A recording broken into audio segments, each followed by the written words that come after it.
di ITB itu ada teman dari Jepang yang memang menggunakan angklung sebagai terapi untuk yang insomnia ya, susah tidur Oh, gitu. Iya, jadi oke. dengan pemilihan lagu seperti lagu klasik gitu ya, mereka uji dan memang itu terbukti bahwa membuat rileks dan bisa bisa bisa orang yang tidur susah tuh bisa juga membantu tuh bisa me- memiliki kualitas tidur yang baik gitu. Halo semuanya, kembali lagi bersama gue Gili di IMU Indonesia, di mana kita bisa berbagi, belajar, dan berkembang bersama. Di episode kali ini, gue kedatangan tamu spesial yaitu founder daripada Rumah Angklung Indonesia, Mas Arif dan Mbak Putri. Nah, di sini kita banyak ngobrolin asal muasalnya angklung dan juga visi dan misinya Rumah Angklung Indonesia ini. Nah, buat teman-teman yang penasaran, yuk langsung aja yuk.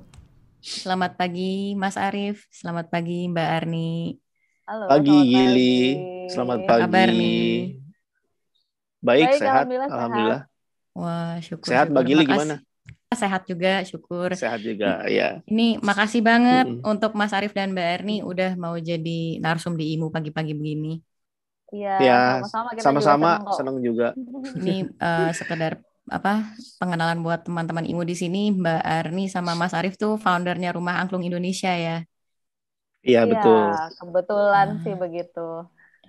sini pengen ngajak Iya. ngobrol dulu nih.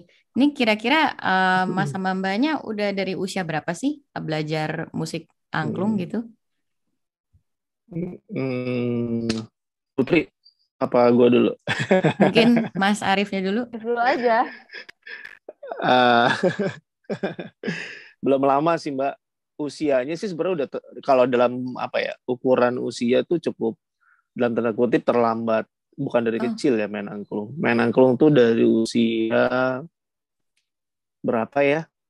SMA kelas 3 lah gitu. oh, Pertama kali ya.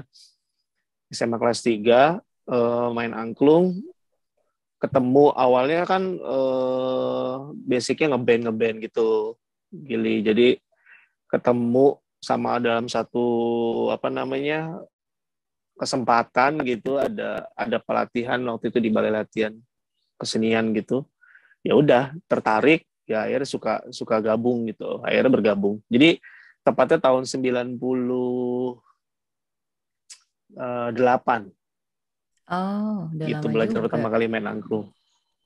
Itu maksudnya belajar main musik Lumayan. angklungnya, instrumennya itu dalam settingan band gitu kah?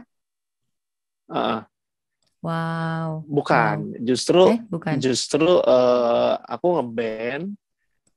Bukan, aku ngeband. Terus ada satu program pemerintah namanya namanya program pertukaran gitu, pertukaran budaya di Balai Latihan Kesenian. Nah, terus ada angklung di situ.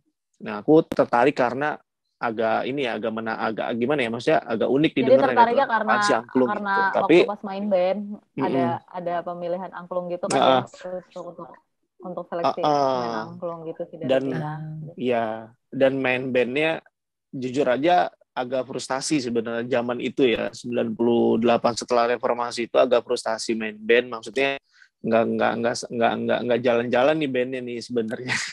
Jadi pelampiasan, terus ada tawaran ikut ikut workshop angklung gitu, ada tes pertukaran budaya gitu, akhirnya aku daftar ah, iseng-iseng dengan bakat seadanya gitu. Nah, dilalahnya ya akhirnya jadi menarik, jadi suka. Jadi itu ada satu kelompok sekitar 40 orang yang diseleksi, dijadikan satu grup angklung Gili gitu ah, sebagai binaan program pemerintah daerah, pemerintah kota gitu. hmm.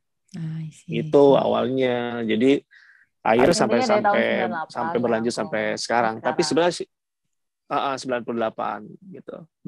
Nah, kalau Mbak Tahun Arni sendiri 98. juga dari Bener. 98 juga? Lumayan lah ya, berapa tuh? Kalau aku sih enggak, aku kebetulan ketemunya itu di tahun 2010 kali ya. Dan Oh, kebetulan yang ngajarin Arif. oh, Jadi waktu 2000. dulu, Mm-mm.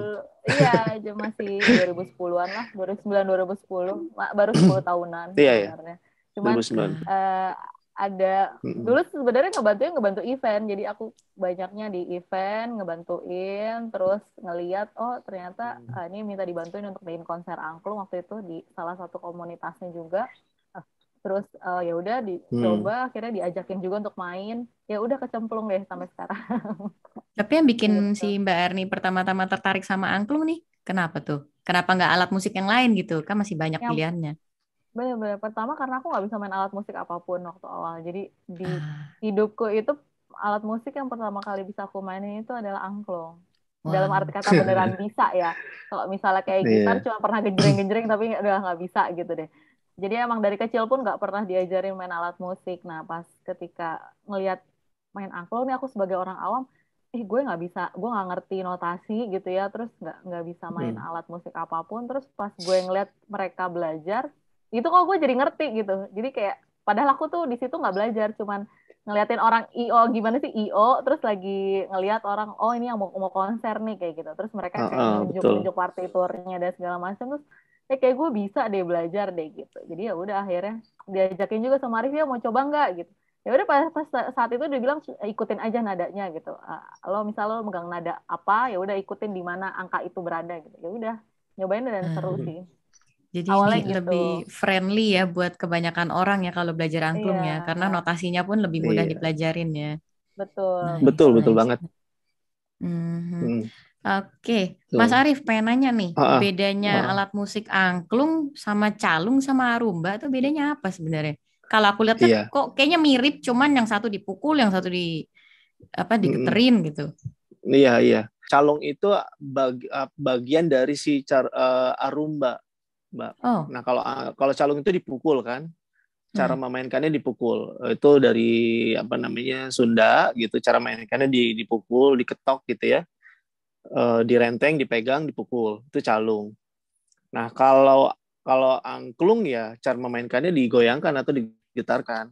Hmm. Terdiri dari 2 tabung, terus ada juga yang sekarang pengembangannya ada 3 tabung. Eh, apa namanya caranya dipegang, digantung, lalu digetarkan. Kalau angklung. Tapi kalau calung dipegang, dipukul atau bisa ditidurkan atau didudukan, terus dipukul. Kalau calung. Nah, arumba itu adalah penyebutan dari si kelompok yang di dalamnya ada angklung dan calung Jadi gitu. kayak orkestranya si Jadi angklung ya. iya, jadi betul Bandnya, kayak bandnya chambernya, angklung. kayak chamber. Ah, Jadi kayak Chamber kayak ya. bandnya. Jadi kenapa namanya arumba? Arumba itu kan singkatan dari alunan rumpun bambu gitu. oh, Dan terdiri dari si angklung melodi, ada carumba atau calung melodi, ada calung ritme dan ada bass pukulnya gitu, ada bass lodongnya gitu ah, Gili. Jadi ada bentuk komposisi chamber atau band kecil, skala kecil, sedang gitu, ya dinamakan arumba gitu. oh gitu. Itu Wah, bedanya.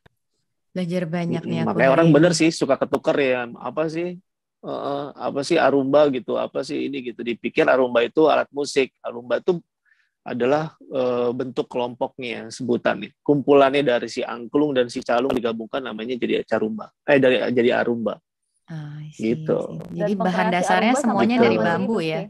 Mm-mm. Betul, betul. Dan pengkreasinya Bahan masih hidup ya dasarnya Rif ya dari sampai bambu. sekarang ya. Mm-mm. Betul, betul, betul. Bahan dasar dari bambu dan kebetulan aku sama Putri sangat beruntung karena belajar langsung dengan si kreatornya atau katakanlah pencipta si rumbanya, Mbak. Oh, Gitu. Itu masih oke. ada sampai sekarang. Gitu. Ah, Namanya Jaka M. Burhan. Dan aku memang betul-betul belajar langsung dari beliau gitu sama Putri. oh, Jadi beruntung sekali sih dan jadi tahu banget apa itu gimana kita mengkompos dari si musik arumba yang aslinya seperti apa, pengembangannya seperti apa gitu. ah, Gitu. nice, nice, nice. Karena dalam perjalanannya arumba itu juga yang tadinya semuanya bambu, tapi sekarang sudah ada yang pakai kontrabas gitu-gitu. Oh, Ada juga bisa kolaborasi sama flute gitu ya. Tapi basically kalau arumba itu memang semua harus dari bambu gitu hmm. aslinya see. gitu. Oke, ini boleh cerita sedikit nggak, Mas Mm-mm, atau Mbak Putri ini, mm-mm, di balik mm-mm. sejarah yang penggunaan musik angklung pada zaman dahulu di masyarakat kuno gitu, dipakai untuk ritual penanaman Ah, padi. Itu gunanya apa tuh, iya. Mas? Nah, ini Ya kalau menarik nih Gili. Jadi eh, ya, nanti nanti mungkin Putri bisa tambahin. Tapi menariknya gini, bahwa si angklung itu menjadi sebuah alat musik kebanggaan kita tuh memang sangat wajar ya Gili. Jadi karena memang alat musik yang memang dikreasikan yang tumbuh dari ciptaan Tuhan gitu ya, dari si bambu-bambu itu. Nah, sejarahnya kenapa buat ritual padi gitu ya. Dulu di zaman apa ya, Prabu Siliwangi lah kerajaan, jadi zaman zaman kerajaan Pajajaran gitu, di masa itu bahwa masyarakat percaya bahwa Dewi Sri itu suka sama bunyi-bunyian angklung gitu. Jadi setiap kali ritual, kualitas dari padinya itu bagus, hasil panennya itu bagus gitu. Dan mereka percaya ritual bahwa Dewi Sri sangat suka sama bunyi alunan angklung gitu.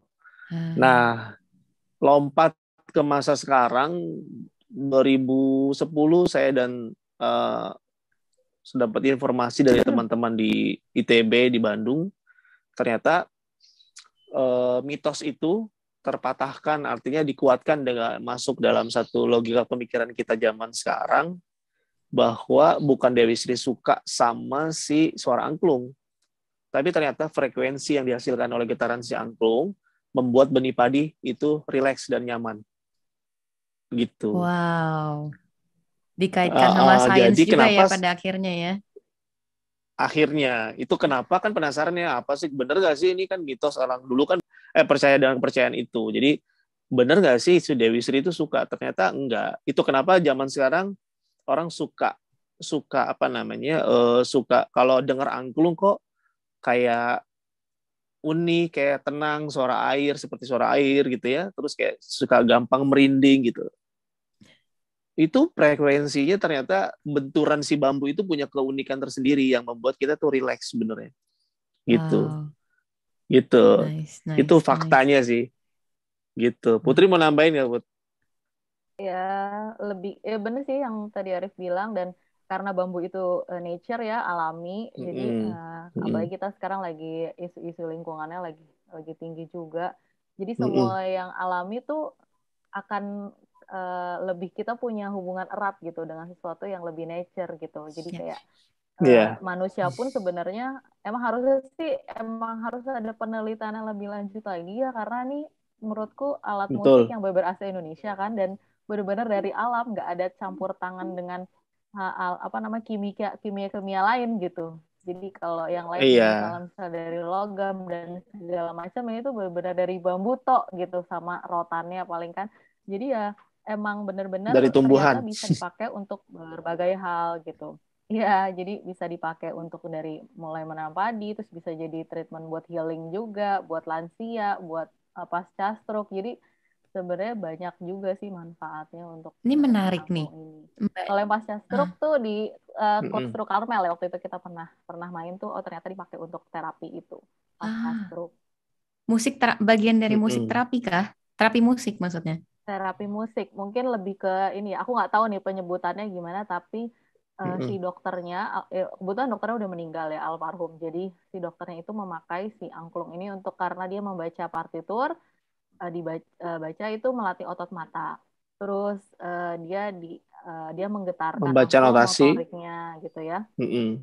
Terus lalu dia bernyanyi. Jadi di sela-sela itu dia disuruh nyanyi gitu lagunya. Mm-mm. Itu menggerakkan otot mulut, dan happy-nya itu yang didapat juga dengan berkumpul, itu juga menurut dia Ya, adalah sesuatu yang sangat bisa membuat pemulihan dengan signifikan, dia bilang gitu. ya, betul. Nice, nice, nice. Nih Mm-mm. ada sedikit apa bagian dari terapi musik juga sih. Iya, betul. Heeh. Iya, iya, betul. Karena yang Bahkan dulu melakukannya juga boleh emang menambahkan dokter nggak? ya. Boleh, Mm-mm. boleh, monggo. Bahkan waktu 2008 atau 2007 atau 2008 di ITB itu ada teman dari Jepang yang memang menggunakan angklung sebagai terapi untuk yang insomnia ya, susah tidur gitu. Iya, jadi Oke.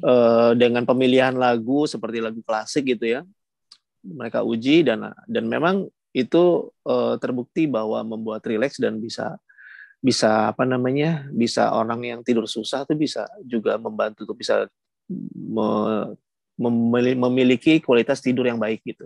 Hmm, Gitu. nice, nice. Wah, menarik banget. Jadi pengen main nih ke rumah angklung. Iya, iya, iya, iya. Ini sebagai Mm-mm. foundernya Rumah Angklung Indonesia Mm-mm. nih, Mm-mm. dari kalian berdua ada visi dan misi nggak? Nah, visi misi Putri tuh. Kalau visi, kalau kita tuh ada tagline-nya when Mm-mm. culture becomes a pride. Jadi emang pengennya si budaya ini jadi satu kebanggaan. Kebetulan karena kita adalah rumah angklung, di sini kita menggunakan angklung sebagai medianya, tapi tidak menutup kemungkinan untuk budaya-budaya lainnya sih. Jadi kita pengen, karena mungkin adalah kita alhamdulillah sering dapat kesempatan untuk misi budaya sebelum pandemi ya ke beberapa negara. Dan itu emang bikin kita, kalau kita udah misi budaya keluar tuh bikin kita bangga banget sih sama budaya Indonesia. Kita tuh kayak punya super power di bagian budaya. Dan aku tuh pengen, kita di rumahku pengen teman-teman masyarakat Indonesia terutama generasi muda tuh benar-benar juga ngerasain apa yang kita rasain gitu. Kita pengen mereka juga bangga deh sama budayanya karena itu adalah sesuatu yang unik dan orang di sana tuh benar-benar pengen tahu, pengen belajar gitu. Nah, caranya macam-macam kan emang kalau misalnya untuk ke generasi muda, makanya kita selalu selalu berpatokan dengan itu, menjadikan budaya sebagai sebuah kebanggaan. Jadi apapun yang kita lakuin, ini tuh selalu kayak ini bisa bikin bangga ya, bisa bikin bangga nggak sih buat mereka gitu. Jadi sampai kayak kita kalau di bandnya kan kita ada Rumah Angklung tuh ada tim pertunjukannya juga. Jadi kita kolaborasinya sama band gitu. Jadi biar lebih kekinian dan bikin Nice. karyanya pun jadinya tetap dengan pengetahuan angklungnya, bukan sekedar angklungnya cuma nempel-nempel aja gitu, tapi emang ya ngeband tapi instrumen utamanya tuh si angklungnya gitu. Jadi kita pengen pun kalau ada mengcover atau misalnya kita bikin karya, ya itu kita harap sih bisa membuat satu kebanggaan juga buat generasi muda dan akhirnya mereka tertarik. Intinya sih itu Hmm. sih kalau Iya, betul. dibilang visi misinya. Jadi apapun yang kita lakuin biasanya akan berkiblatnya berpatokannya ke sana Hmm. gitu. Nice, Karena nice. itu bentuk dari aksi nyata kita ya Put ya. Kita pengen ketika angklung disahkan UNESCO 2010 di Nairobi Kenya oleh PBB itu, kita berpikir harus ada aksi nyata karena kalau tidak lisensi angklung East Indonesia bisa dicabut, Gili. Oh, Gitu. Jadi maksudnya dulu sempat heboh angklung diakui oleh Malaysia gitu kan sebelum disahkan UNESCO. Sebenarnya kalau kita di teman-teman tuh berpikir bahwa ya pada saat itu ya di 2010 ke belakang gitu. Mungkin orang masih berpikir ya angklung itu hanya ada di sekolah gitu ya. hmm. Tapi pada kenyataannya memang masih kurang banyak gitu untuk orang yang bisa menggeluti atau mengembangkan si angklung. Tapi bersyukur alhamdulillahnya Indonesia punya sejarah yang betul kuat dan valid sekali bahwa angklung itu dari sini, dari Indonesia gitu. Itu Hmm. sih. Itu kenapa kita pengen bikin rumah angklung yang juga menjadi bagian dari aksi nyata bahwa angklung harus tetap isi Indonesia gitu, nggak boleh negara yang lain gitu. Iya. Nggak boleh lari Jadi dari sini. lebih ke ini Teruskan kali ya. ya. Iya, Lebih ke kalau angklung untuk edukasi ya kita tetap lakukan itu untuk edukasi. Untuk pertunjukan betul. kita harus bisa beradaptasi dengan industri musik yang ada. Adaptasi. Kayak gitu. Jadi nggak yang Betul, betul. angklung yang harusnya kayak gini, yang harus di sekolah, yang emang bener-bener harus cuman angklung aja atau apa. Kita Mm-mm. butuh pemeliharaan, pelestarian, tapi kita juga butuh pengembangan. Jadi ya harus Pengembangan. balance sih, dua-duanya harus balance. Dan itu Betul. yang coba dilakukan oleh Rumah Angklung gitu. Hmm. Iya, Nice, good to know, good to betul. know. Kira-kira kalau menurut kalian nih, Ah, minat anak muda sekarang nih, kan maksudnya dengan adanya kultur pop yang asing, yang mainstream banget kan di hari iya, gini iya, gitu. iya. Tadi memang si Mbak Putri juga sempat mention mengcover lagu ya. Betul. Mengcover lagu yang ada, yang kekinian dengan alat musik itu gitu. Gimana nih minatnya mereka, ada nggak untuk menoleh gitu ke alat musik angklung ini? Sebenarnya kalau misalnya untuk minat kita bisa bilang ada gitu. Cuman somehow mereka tuh kayak menjadi penikmat penikmat aja gitu kan. Ah, Maksudnya oh ya udah gitu. Tapi misalnya kita cover lagu Korea gitu, misalnya Butter ya BTS yang waktu itu pernah ya. Ya Mm-mm. oke dia maksudnya ya disukain gitu. Tapi kan tetap aja yang jadi aslinya itu pasti kan lebih diminati lah ya. Terus lebih ke oh ya udah oke gitu ke ke merekanya juga mengapresiasi gitu. Jadi sebenarnya PR-nya adalah kita memang harus bisa lebih kalau misalnya kayak gitu kan lebih ke industri ya, industri musik dan kita harus ya, benar-benar tough dan belajar tentang industri musik ya saat ini gitu. Jadi kalau misalnya kita udah ngomongin ke industri musik, kita udah nggak boleh lagi maksudnya istilahnya dikasihani. Dalam arti kata, oh ini karena alat musik Indonesia, karena angklung alat musik Indonesia, jadi harus kita apresiasi. Nggak gitu juga sebenarnya. Sebenarnya kalau menurut kita tuh yang berhasil adalah, oh ya lo bagus, lo keren, ini adalah alat musik dan bagian dari industri musik, ya kita apresiasi. Itu adalah pencapaian di industri musik menurut aku tuh gitu. Tapi kalau misalnya dari segi pelestarian ya sebagai alat musik Indonesia ya itu diapresiasi. Tapi kalau udah balik lagi kalau udah ke industri musik ya memang harus dari segi kualitas sih. Mulai dari soundnya dan segala macamnya kan itu juga harus diperhatikan komposisi dan segala macam ya itu yang harus jadi PR penting kita sih supaya itu bisa diterima di kuping masyarakat. Karena kan yang agak susah adalah ini adalah sesuatu yang unik yang mungkin mereka belum terbiasa mendengarkan gitu. Dibanding kalau misalnya mereka dengar EDM, mereka dengar hmm, band yang full band gitu. Nah, itu PR kita gimana caranya itu bisa terbiasa di kuping mereka gitu.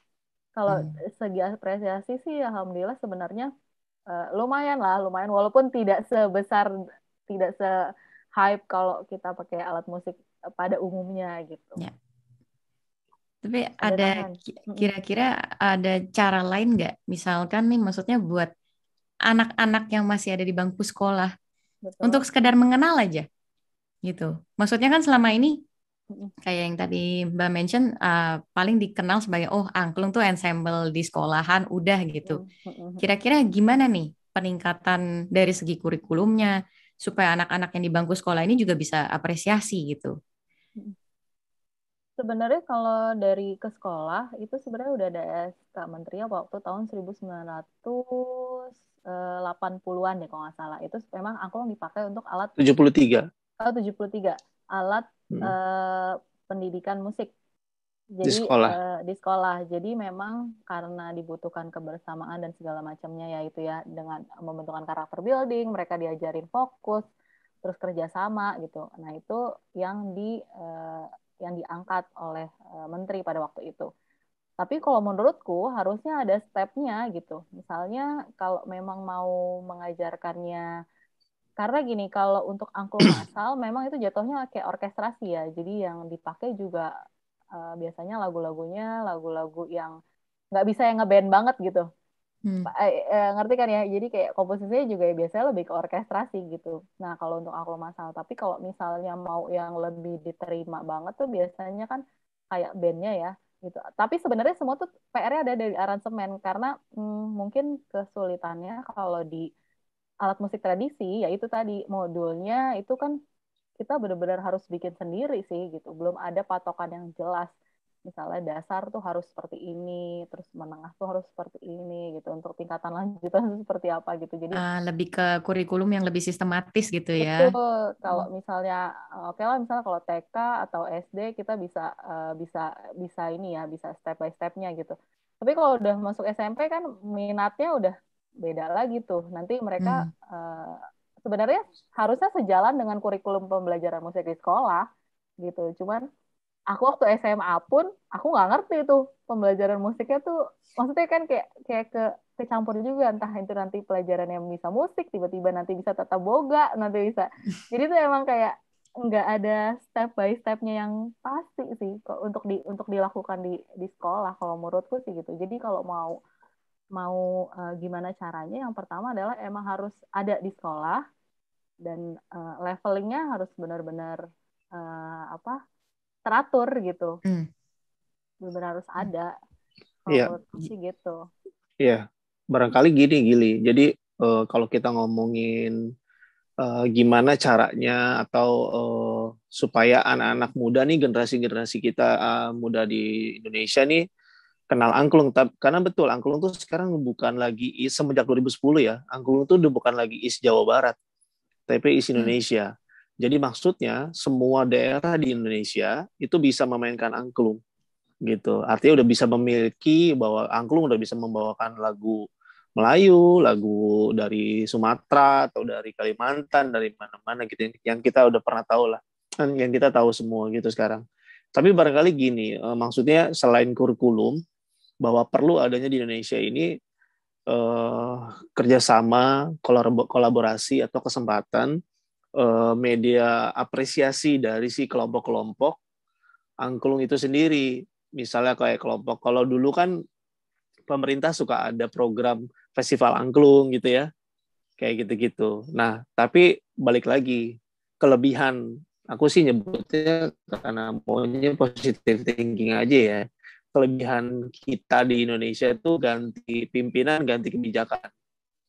Jadi jadi kadang-kadang festival yang segitu bagusnya untuk menjadi media apresiasi dari hasil latihan mereka di sekolah kah atau di masyarakat, itu nggak ada gitu, itu jarang. Nah makanya sebenarnya Rumah Angklung berusaha banget untuk bikin itu lagi gitu, untuk bikin itu lagi, baik itu festival atau pelatihan, karena kita maunya jemput bola nih, nggak nunggu juga, oh nantilah nunggu program gitu, oh nanti gimana, karena bagaimanapun kita harus merangkul dari sisi edukasinya gitu ya.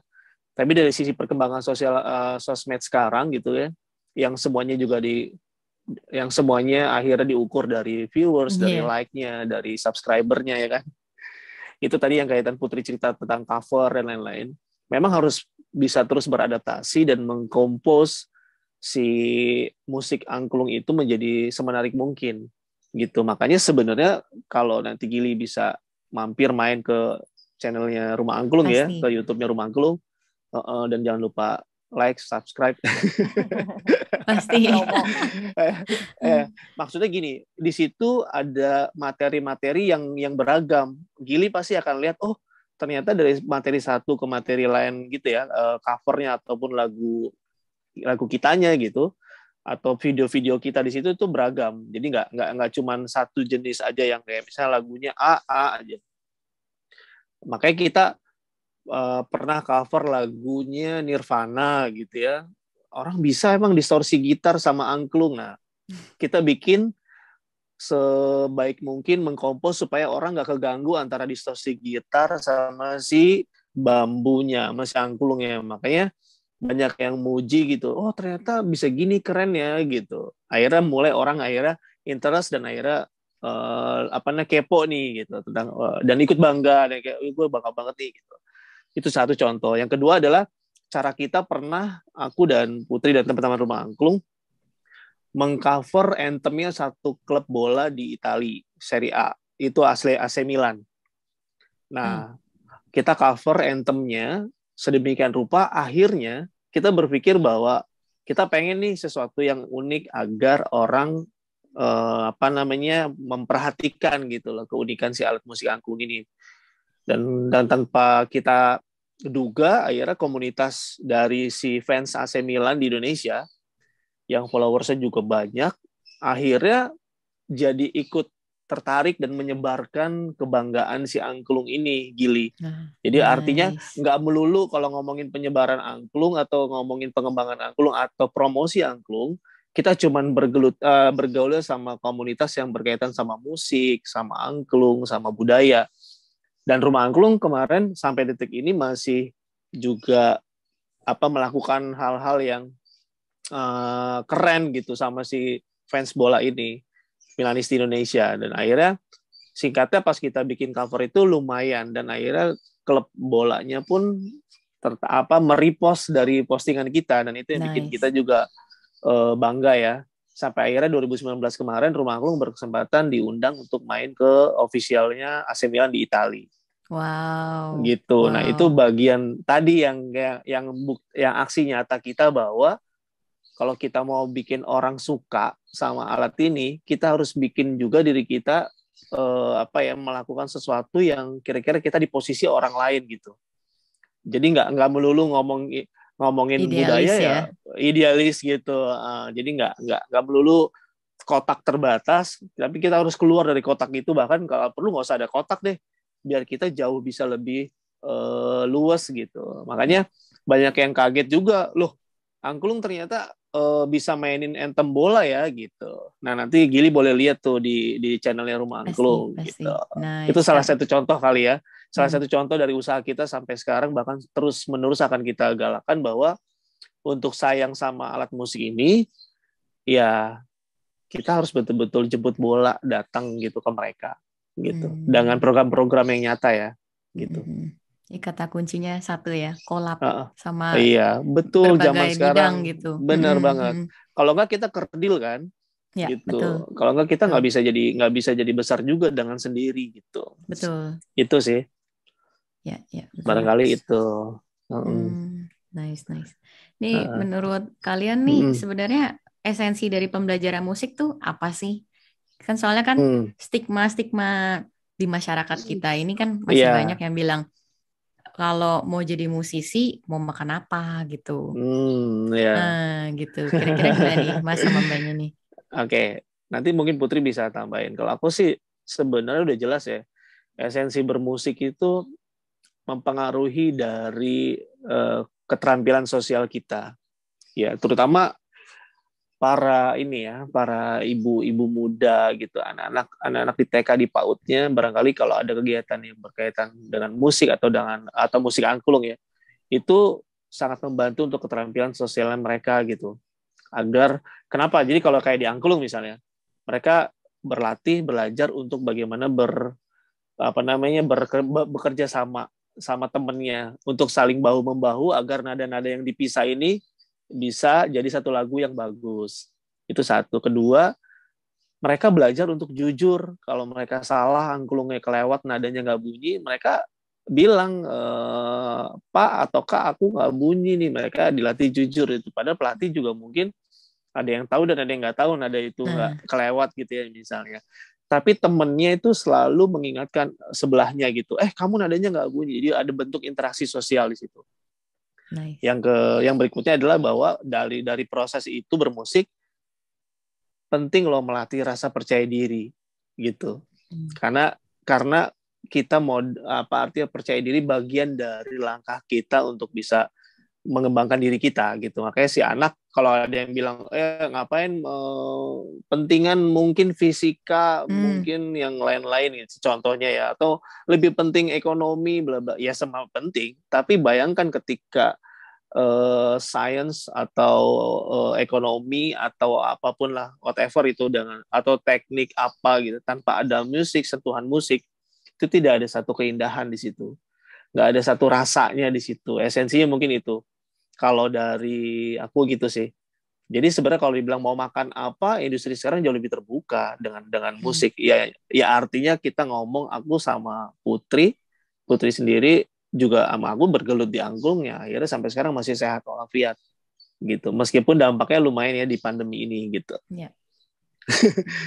Gitu paling Putri. Mungkin Mbak Putri mau nambahin? Kalau secara kehidupan kita sebagai orang orang yang sudah dewasa sih sebenarnya musik itu kan part of life ya. Jadi Ya. kayak misalnya TVC aja butuh ada musiknya. Kayak pembelajaran di sekolah sekarang video-video sekarang video pembelajaran suka ada musiknya. Jadi kalau mungkin adalah hal-hal penunjang, tapi kalau misalnya nggak ada orang yang serius melakukan itu kan pasti juga akan jadi sesuatu yang kurang ya. Nah, jadi kalau dibilang mau makan apa ya, sebenarnya ya balik lagi ke kita bahwa kalau semuanya kalau diseriusin dan menghasilkan sesuatu karya yang bagus itu ada jadi akan menjadi sesuatu. Jadi gitu. Jadi Iya. kalau eh, harus ada orang yang belajar fisika, kimia untuk menghasilkan suatu produk yang baru dan harus ada juga yang belajar musik untuk menghasilkan karya yang baik juga gitu untuk Iya. kehidupan kita. Karena kan musik kan pasti dari psikologi sendiri juga ada yang terapi musik, dari yang tadi ternyata angklung membentuk karakter building juga dengan cara bermain angklung kayak gitu. Hal-hal yang kayak gitu yang justru malah menurutku di sini kurang digarap ya. Jadi kita nggak mendapatkan esensi dari musik itu sendiri, kenapa harus jadi bagian dari hidup kita, bukan cuma sekedar tambahan gitu.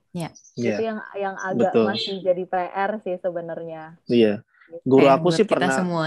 Betul.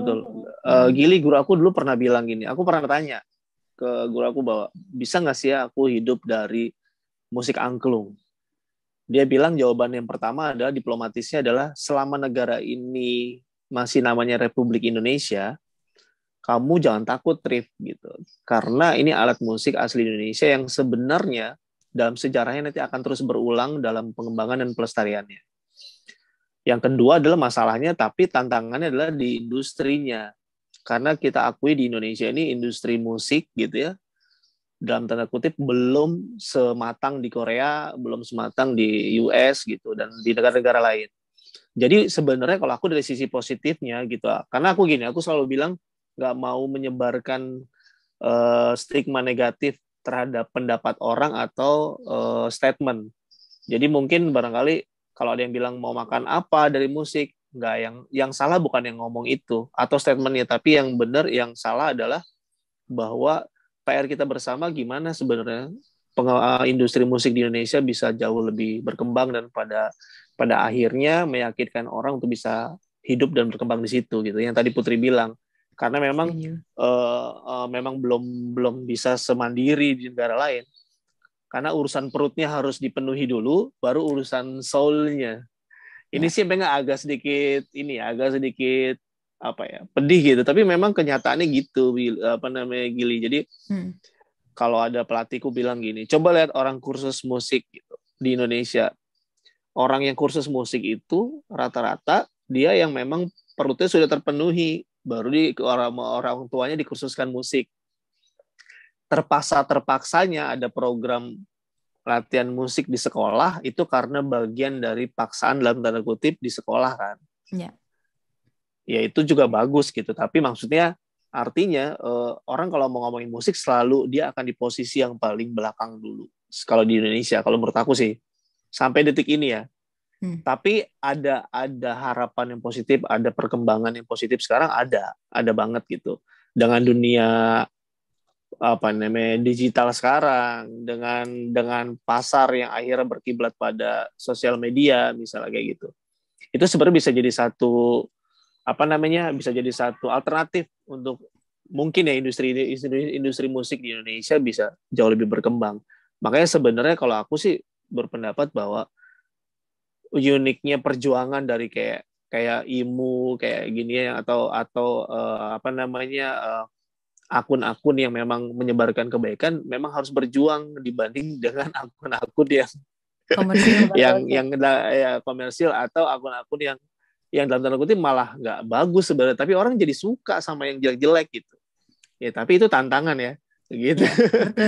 Iya, bayangin aja, IMU men-share bahwa manfaat musik untuk intelijensi atau Rumah Angklung men-share tentang pride-nya lu sebagai anak Indonesia, itu kalah cuman sama sesuatu yang bisa video marah-marah, video menghujat, atau video apa. Itu kita terima sekarang itu gitu. Jadi kayak kalau ngomongin itu ya udah kita berjuang terus gitu. Jadi nggak bisa juga marah-marah menyalahkan bahwa ini kok jadi yang receh jadi viral gitu. Kayak gitu loh.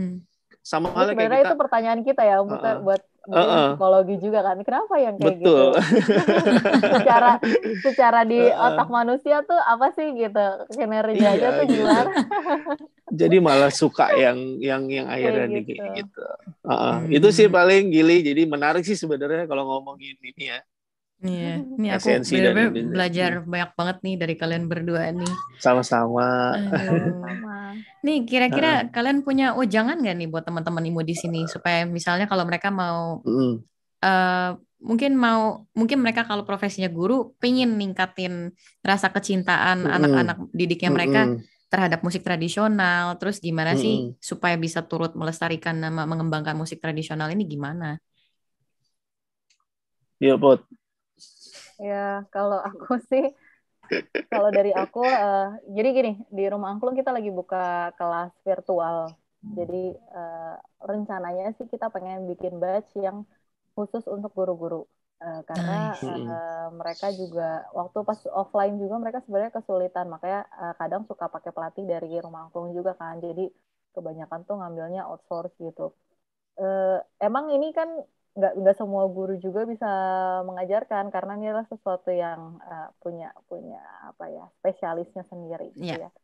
Jadi kalau menurutku untuk teman-teman guru-guru jangan patah semangat untuk emang mencari sesuatu yang Mencari memang tahu. harus ditanamkan ke murid-muridnya gitu. Kalau misalnya memang harus dengan angklung atau dengan alat musik yang lain, coba cari tahu dengan source yang tepat. Yang pertama, yang kedua Ya, cari tahu juga gimana apa sih yang lagi diminati sama anak-anak sekarang. Jadi kita bisa berkolaborasi karena mereka yang bersentuhan langsung kan dengan ya. anak-anak sekarang. Jadi kita yang di luar sekolah tuh bisa berkolaborasi dengan guru-guru dan kita kemas lagi supaya mereka emang benar-benar mau dan berminat gitu. Jadi jangan dijadikan udah deh ini dari misalnya dari guru musik ya udah guru musiknya aja gitu. Kalau bisa sih kita berkolaborasi gitu. Apa yang dibutuhkan anak-anak kita yang sebagai yang punya ilmunya kita bisa sharing ke mereka dan mereka pun bisa sharing juga tentang attitude anak-anaknya dan keminatan anak-anaknya sejauh apa.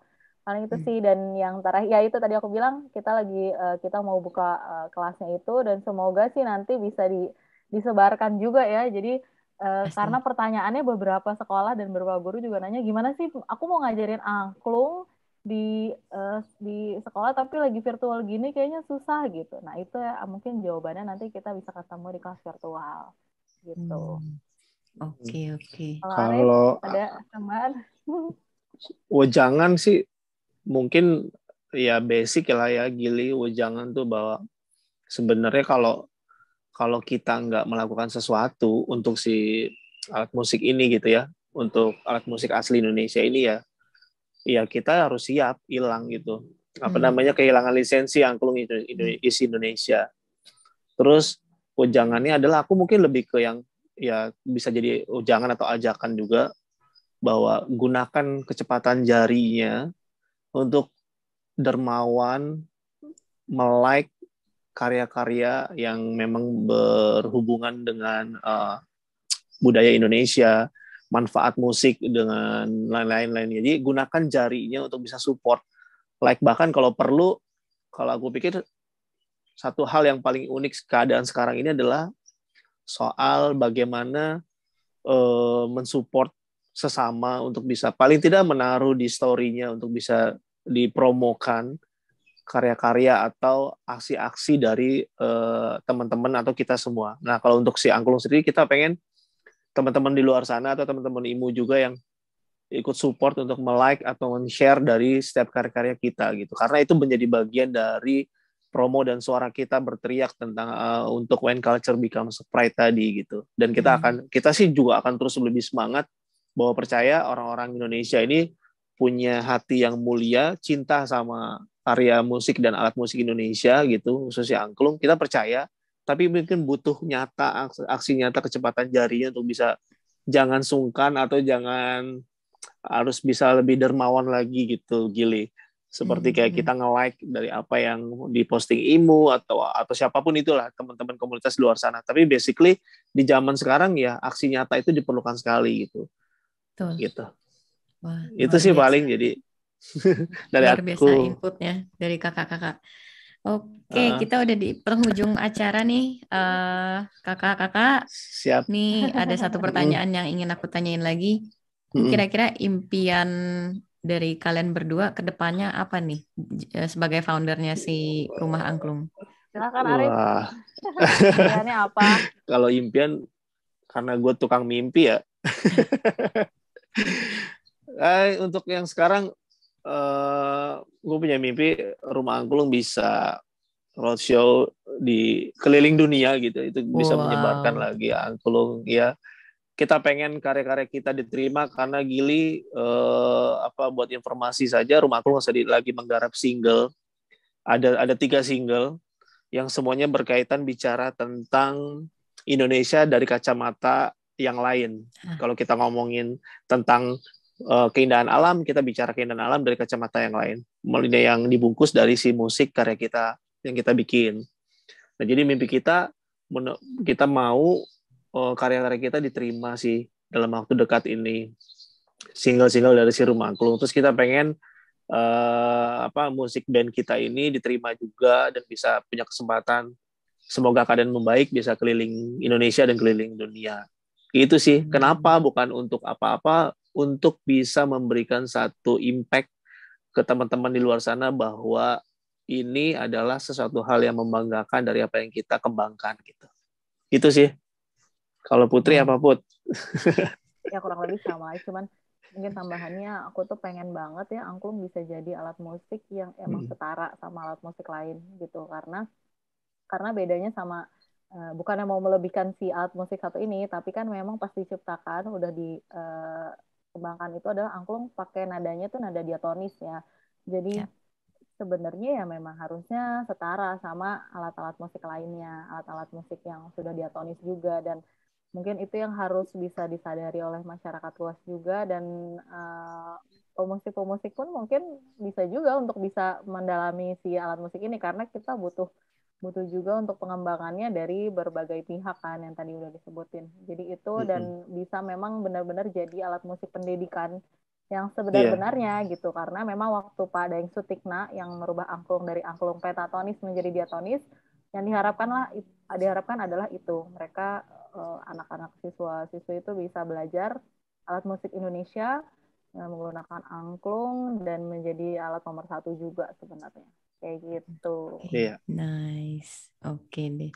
Mas Arief sama Mbak Putri, thank you banget buat sharingannya, buat ilmunya hari ini. Sama-sama Gili. Berguna banget. Berguna banget pasti buat teman-teman imu di sini. Nih kalau teman-teman di sini nanya, Gil, kalau aku pengen ngobrol mungkin sama nih foundernya Rumah Angklung, atau mungkin mau nanya-nanya seputar info angklung gitu, bisa hubungin kalian kemana nih? Boleh DM dulu aja ke Instagramnya Rumah Angklung, nanti dari adminnya akan diarahkan sih. Gitu. @Rumah Angklung gitu ya? @Rumah Angklung ya, Instagramnya @Rumah Angklung. Instagramnya @Rumah Angklung. Insya Allah dibalas kok pasti. Oke. Ada mungkin channel YouTube yang bisa dilihat karya-karyanya? Ya, YouTube-nya di Rumah Angklung semuanya, pokoknya Facebook, Instagram, dan YouTube-nya bisa di-search di Rumah Angklung, nanti bisa dilihat karya-karyanya di situ. Dan kalau ada sesuatu yang mau ditanyakan, silakan langsung DM aja di Instagram di Rumah Angklung. Gitu. Oke, kalau begitu. Oke, Mas Arief sama Mbak Putri, sekali lagi thank you. Tetap sukses, tetap sehat. Thank you, Gili, sukses juga imunya ya. Amin. Moga-moga cita-citanya dan impiannya tercapai soon ya. Amin. Terima kasih untuk teman-teman Imu Indonesia yang telah menonton podcast kali ini. Jangan lupa klik like dan subscribe. Apabila merasakan manfaatnya, silahkan di-share. Dan apabila teman-teman ingin mengikuti perkembangan Imu Indonesia, silahkan follow kita di Instagram @imu_Indonesia. Juga bisa di Facebook page kita, Intelligence and Music. Sampai jumpa kembali di episode berikutnya.